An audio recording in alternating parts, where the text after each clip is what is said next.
हम लोग पुनः उपस्थित हैं sexual reproduction in flowering plant की अगली कड़ी के लिए। तो अगली कड़ी क्या होगी? क्योंकि पिछले दिन हम लोगों ने यह जाना था कि sexual reproduction in flowering plant की पहली इवेंट प्री फर्टिलाइजेशन इवेंट और उससे रिलेटेड स्ट्रक्चर, जैसा कि development of male gametophyte, development of female gametophyte, formation of male gamete, formation of female gamete और पॉलिनेशन। आज उसी कड़ी में अगली बात है जिसे हम लोग कहते हैं फर्टिलाइजेशन, फर्टिलाइजेशन इवेंट। तो फर्टिलाइजेशन को एंजियोस्पर्म में हम लोग कहते हैं डबल फर्टिलाइजेशन। यह डबल फर्टिलाइजेशन कहने का मतलब दो बार फर्टिलाइजेशन का होगा। तो एक को कहते हैं एम्फीमिक्सिस या सिंगैमी और दूसरे को कहते हैं ट्रिपल फ्यूजन। एम्फीमिक्सिस या सिंगैमी का रिजल्टेंट जाइगोट होता है और ट्रिपल फ्यूजन का रिजल्टेंट इंडोस्पर्म होता है। आइए आगे हम लोग विस्तार से इस बात को देखें। अब आप देख रहे हैं कि यहां लिखा हुआ है कि one male gamete fuse with the egg nucleus to form diploid zygote, और इस प्रोसेस का नाम क्या है? सिंगैमी। और दूसरा प्रोसेस है triple fusion. One male gamete fuse with the two polar nuclei to form the triploid endosperm nucleus. Triploid, ये इंडोस्पर्म भी क्या है? न्यूट्रिटिव टिश्यू है। ये डेवलपिंग एम्ब्रियो को, जाइगोट से जब एम्ब्रियो डेवलप करेगा तो डेवलपिंग एम्ब्रियो को भोजन प्रदान करेगा। जिस तरह से डेवलपिंग माइक्रोस्पोर को टपेटम भोजन प्रदान करता था, डेवलपिंग मेगास्पोर को न्यूसिलस भोजन प्रदान करता था, उसी प्रकार यह भी एक न्यूट्रिटिव टिश्यू है। लेकिन यह बात यहां ध्यान देने की है कि पहले क्या बनेगा? ट्रिप्लॉयड इंडोस्पर्म के लिए न्यूक्लियस। यस, यानी पहले ट्रिपल फ्यूजन होगी, फिर बाद में क्या होगा? सिंगैमी। खैर, या डेवलपमेंट, ट्रिपल फ्यूजन हो गया तो डेवलपमेंट पहले इंडोस्पर्म का होगा। अब इंडोस्पर्म कैसे बनता है इस पर थोड़ी सी बात कर ले। तो पीछे के वीडियो में, पीछे के क्लासेस में आपने देखा है, बहुत सारे जीआईएफ देखा है कि दो मेल गैमेट में से एक मेल गैमेट पोलर न्यूक्लियाई से फ्यूज करता है। वहां भी एक ध्यान देने की बात है कि पहले दो हैप्लॉइड पोलर न्यूक्लियाई आपस में फ्यूज करके डिप्लॉइड बनाते हैं और तब मेल गैमेट उससे फ्यूज करता है और अंततः वह संरचना ट्रिप्लॉइड होती है। तो ट्रिप्लॉइड क्या बनता है? वहां न्यूक्लियस, जिसको कहते हैं पेन, प्राइमरी इंडोस्पर्मिक न्यूक्लियाई। और वो किसके अंदर बनता है? तो सेंट्रल सेल के अंदर बनता है। तो सेंट्रल सेल का नाम अब क्या हो गया ट्रिपल फ्यूजन के बाद? PEC, primary endospermic cell. तो पेन और पेक से इंडोस्पर्म का डेवलपमेंट। लेकिन फीमेल गैमेट के अंदर nucleus, pronucleus of sperm या एक स्पर्म या मेल गैमेट जाता है, तो उससे उसके अंदर फिर फर्टिलाइजेशन होती है और इस प्रकार मेल गैमेट अब जाइगोट या ऊस्पोर में डेवलप कर जाता है। तो आइए इस बातों पर हम चर्चा करें। तो सबसे पहले हम लोग चर्चा करेंगे क्या? इंडोस्पर्म के बारे में। चलिए, अब है एक दूसरी बात कि पोलन ग्रेन जब स्टिग्मा पर लैंड करता है और फर्टिलाइजेशन होने तक कौन कौन से स्टेप आते हैं, उसे हम लोगों ने टॉपिक दिया है स्टेप ऑफ फर्टिलाइजेशन। यह बात आपकी समझी हुई है, लेकिन फिर भी आप एक बार और इसको समझें कि स्टेप ऑफ फर्टिलाइजेशन में पहली बात क्या है? Pollen germination. तो पोलन कहां जर्मिनेट करेगा? आपको पता है कि पोलन की जर्मिनेशन दो बार होती है, इन सिटू और एक्स सिटू। तो यहां हम बात एक्स सिटू जर्मिनेशन की कर रहे हैं। तो एक्स सिटू जर्मिनेशन, क्योंकि पॉलिनेशन के द्वारा पोलन ग्रेन कहां गिरता है, लैंड करता है एस्टिग्मा पर। एस्टिग्मा की डिफिनेशन होती है कि stigma is the landing platform for the pollen grain. अब वहां ये पोलन ग्रेन पहुंचने के बाद इसका हाइड्रेशन होगा, सो मेनी केमिकल रिएक्शन होंगे स्टाइल के साथ और ये जर्मिनेट करेगा।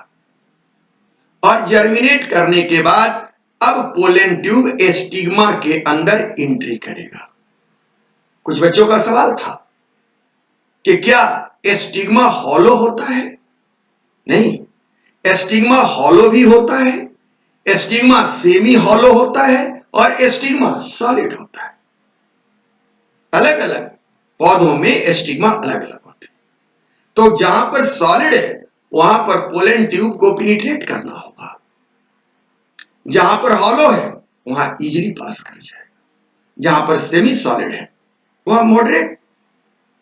प्रायः मोनोकॉट में ये जो स्टाइल होता है वो हॉलो होता है। आते हैं आगे, तो pollen tube entry into the stigma. इसके बाद क्या होगा, pollen tube grow through the style. अब स्टाइल के द्वारा ग्रो करेगा और अंततः कहां पहुंच जाएगा, pollen tube entry into the ovule. ये स्टेप है। अब one by one in step पर भी थोड़ा थोड़ा हम चर्चा कर देते हैं। Entry of pollen tube in ovule. तो पोलन ट्यूब जब चला स्टाइल से तो ओव्यूल तक पहुंचने के लिए उसका शेड्यूल रास्ता थ्रो माइक्रोपाइलर एंड। ओव्यूल की संरचना आपने पढ़ी है, माइक्रोपाइल और चलाजेल एंड के बारे में जानते हैं। तो इसका शेड्यूल है कि यह माइक्रोपाइलर एंड से ही इंटर करेगा। अब ये एक बात और बोल दो कि माइक्रोपाइलर एंड के पास आपने पिछले क्लास में देखा था कि वहां पर क्या था, फिलिफॉर्म अपरेटस। यह फिलिफॉर्म अपरेटस क्या करता है, पोलन ट्यूब को डायरेक्ट करता है टुवर्ड सिनर्जिड से, और उसके नीचे फिलिफॉर्म अपरेटस से नीचे फुनिकिल का आउटग्रोथ जिसे हम लोग ओब्यूरेटर कहते हैं, यह ओब्यूरेटर भी यही काम करता है। कभी कभी पूछा जाता है, तो ओब्यूरेटर का भी काम है पोलन ट्यूब को डायरेक्ट करना, किधर, टुवर्ड माइक्रोपाइल एंड, और फिलिफॉर्म अपरेटस का काम है कि सिनर्जिड की ओर पहुंचाना। दोनों का दो बात है। अब लेकिन हमेशा पोलन ट्यूब माइक्रोपाइलर एंड से नहीं इंटर करता है। आप फिगर में देख रहे होंगे, तीन तरह की फिगर हमने लिया है। पहला फिगर में क्या है कि पोलन ट्यूब माइक्रोपाइलर एंड से ग्रो कर रहा है। देखिए यहां यह ट्यूब न्यूक्लियस, दो मेल गैमेट, और यह माइक्रोपाइलर एंड पर पहुंच रहा है। और आ कहां से रहा है, इंटेगमेंट के बगल से। देखिए इंटेगमेंट को टच नहीं किया है, इंटेगमेंट के बगल से यह पहुंच गया है। तो इसे हम लोग कहते हैं प्रोगैमी, या किताबों में लिखा रहता है पोरोगैमी। और ये दो कंडीशन है, एक है चलाजोगैमी। अब देखिए माइक्रोपाइलर एंड पर पहुंचने के लिए क्या किया पोलन ट्यूब, चलाजल एंड से ही पेनिट्रेट कर दिया ओव्यूल को, तो ये हुआ चलाजोगैमी। ये क्या है, मीजोगैमी। अब ये मीजोगैमी में क्या किया, थ्रो इंटेगमेंट चलाया। तो इन दोनों को सम्मिलित रूप से कहते हैं एपोरोगैमी, और इसे कहते हैं पोरोगैमी या प्रोगैमी। तो आपने एंट्री देख लिया पोलन ट्यूब का, समझ भी लिया कि किस तरह से वो इंटर करता है, ओब्यूरेटर का काम क्या है ये भी जाना, फिलिफॉर्म अपरेटस का काम क्या है यह भी जाना। अब जब यह इंटर कर गया तो आगे की बात, क्योंकि यहां पर स्टाइल के संबंध में बहुत बात नहीं बोले, क्योंकि हमने ऑलरेडी आपको pollen pistil interaction and towards their mechanism पहली बात ही समझा लिया है। तो फिर मैं अपना टाइम नहीं काटूं और आपको भी बोझिल नहीं बनाऊं। अब इससे आगे बढ़ते हैं कि प्रोबेबिलिटी ऑफ फर्टिलाइजेशन, कि अब अगर पोलन ट्यूब मेल गैमेट को लेकर माइक्रोपाइल तक पहुंच गया तो क्या क्या संभावनाएं हैं फर्टिलाइजेशन होने की। क्या हर बार सक्सेसफुल ही फर्टिलाइजेशन होगा, नहीं। तो कैसे होगा, इस बात पर थोड़ा विचार करेंगे। आप यहां देख रहे हैं कि ये ओव्यूल बना है डायग्रामेटिक, इसके अंदर ये एक सेल है, ये पोलर न्यूक्लियाई है, ये दोनों तरफ दो सिनर्जिड है और ये पोलन ट्यूब आ रहा है। तो देखिए दो प्रोबेबिलिटी है। पहला क्या है कि इजी वे में पोलन ट्यूब आए, सिनर्जिड सेल को बर्बाद कर दे। आपको मालूम होगा या नहीं तो मालूम कर ले कि सिनर्जिड सेल को तोड़कर पोलन ट्यूब अंदर घुसता है, एक सिनर्जिड सेल। तो देखिए यहां तोड़ रहा है, तो सिनर्जिड सेल को डीजनरेट करके पोलन ट्यूब अंदर घुस गया। अब दोनों मेल गैमिट को यहां वो डिस्चार्ज कर देगा। तो मेल गैमिट का डेस्टिनी क्या है कि एक मेल गैमिट एक के साथ, एक मेल गैमिट पोलर न्यूक्लियाई के साथ दो बार फर्टिलाइजेशन अलग अलग कर लेगा। लेकिन दूसरी कंडीशन क्या कहती है कि डिसफंक्शनल स्पर्म से, कि यहां ये पोलन ट्यूब आया लेकिन ये सिनर्जिड को तोड़ा, लेकिन इसके न्यूक्लियाई बाहर नहीं निकल पाए। इस कंडीशन में क्या होगा? अनसक्सेसफुल फर्टिलाइजेशन, यहां फर्टिलाइजेशन नहीं होगा। अब तो फिर क्या होगा? फिर इसके दो प्रोबेबिलिटी है, या तो अब उसके अलावा दूसरे तरफ से दूसरा पोलन ट्यूब है और यह पोलन ट्यूब क्या करे? यहां गैमिट को डिस्चार्ज करे। तो देखिए यहां गैमिट डिस्चार्ज कर रहा है और तब फिर क्या होगा? फर्टिलाइजेशन हो जाएगा। तो सेकेंड टाइम फिर फर्टिलाइजेशन हो गया, सक्सेसफुल हो गया। अन्यथा सेकेंड टाइम भी आए तो यहां पर भी क्या हो कि वो फर्टिलाइज नहीं कर पाए। इसका क्या इंपॉर्टेंस है यह आप लोग इवोल्यूशन में पढ़िएगा।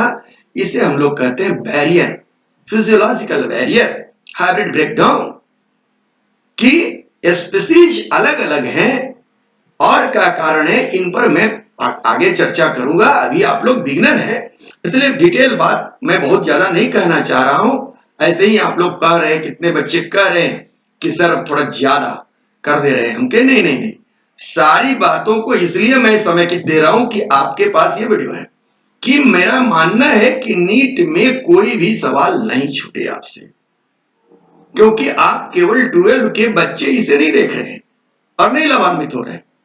जो 2 साल से टारगेट करके बैठा हुआ है या इस साल टारगेट किया हुआ है या जो नीट पिछले साल दिया था फिर उसको देना, इन तमाम बच्चे हैं। इसलिए बातें को थोड़ा ध्यान से समझिए। एनसीईआरटी किताब है, मेरा तो कहना है कि आप एनसीईआरटी को पूरी समझ लीजिए। तो एनसीईआरटी को पूरी समझने के लिए थोड़ी सी बातें अलग से मैं कहता हूं, इसलिए थोड़ा सा हम पर विश्वास करें और आराम से बातों को समझिए। तो ये प्रोबेबिलिटी आपने देखा। अब इस प्रोबेबिलिटी से क्या फायदा है कि और कैसे?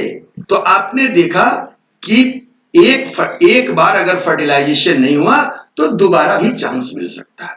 एक टर्म आती है हेटेरो फर्टिलाइजेशन। उसमें क्या होता है कि दो पोलन ट्यूब के दो मेल गैमीट एक के साथ फर्टिलाइज कर जाता है और एक पोलर न्यूक्लियाई के साथ। कई शब्द मिलेगा। अब ये तो आपने प्रोबेबिलिटी समझा।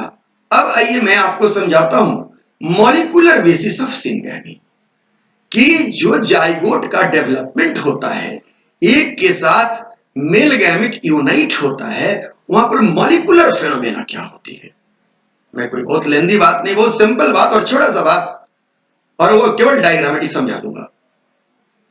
तो आप यहां देख रहे हैं डायग्राम में कि यहां से ये पोलन ग्रेन निकला। अब ये पोलन ग्रेन कहां आ गया? एस्टिग्मा पर आ गया। देखिए जर्मिनेट कर रहा है। अब जर्मिनेट करके स्टाइल से होते हुए पोरोगैमी करने के लिए वहां पहुंच गया।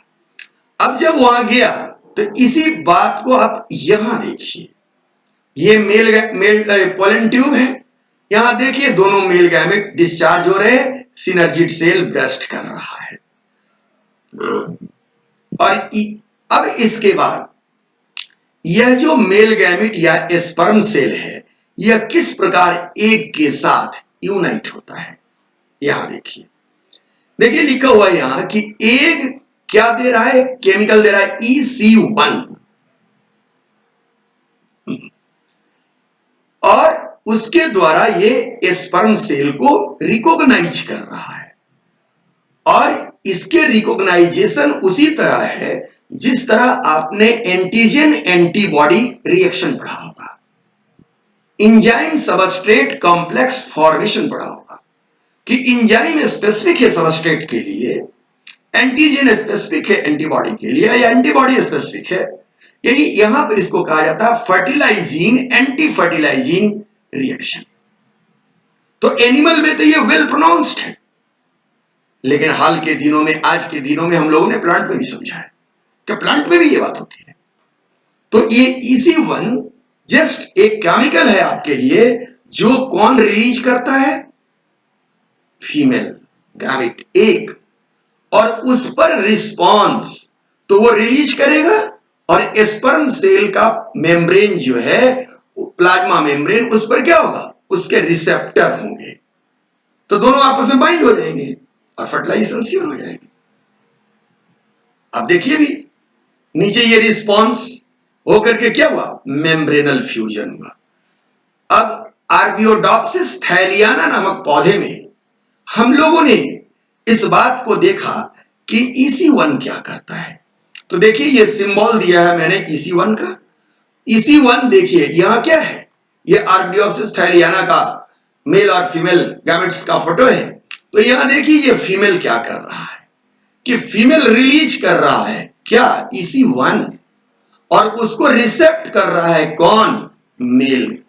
देखिए, और इस रिसेप्शन से इन दोनों के बीच कॉम्प्लेक्स बनता है, और इसके द्वारा दोनों के मेम्ब्रेन आपस में मर्ज कर जाते हैं। इसे हम लोग कहते हैं मेम्ब्रेनल मर्जर। और जैसे ही मेम्ब्रेन दोनों के मर्ज कर गए तो प्रोटोप्लास्ट दोनों के एक दूसरे में आ गए। जैसे प्रोटोप्लास्ट आ गए, दोनों के न्यूक्लियाई नजदीक आ गए और फ्यूज कर गए, और इस प्रकार डिप्लॉयड जाइगोट बना डाले। कोई बहुत बड़ी बात समझा दी आपको हमने, लेकिन इस तरह से हमने स्टेप वाइज बातों को समझाया कि ताकि, क्योंकि आप सब लोग जानता है कि मेल गैमेट फीमेल गैमेट से मिलता है, जाइगोट बन जाता है। तो यही बात हम भी समझा दें कि आप बच्चे हैं, आपके दिमाग में यह प्रश्न आ सकती है, आखिर कौन सी फेनोमेना होती है, कौन सी घटना होती है, कैसे होती है। तो हमने सारी संभावनाओं पर बात किया, तरीकों पर बात किया, और लास्ट में हमने उसके मॉलिक्यूलर मैकेनिज्म, सिनगैमी की क्या होती है। इस प्रकार मैं समझ रहा हूं कि सिनगैमी आपने समझा। विशेष फिर आप हमसे पूछिए।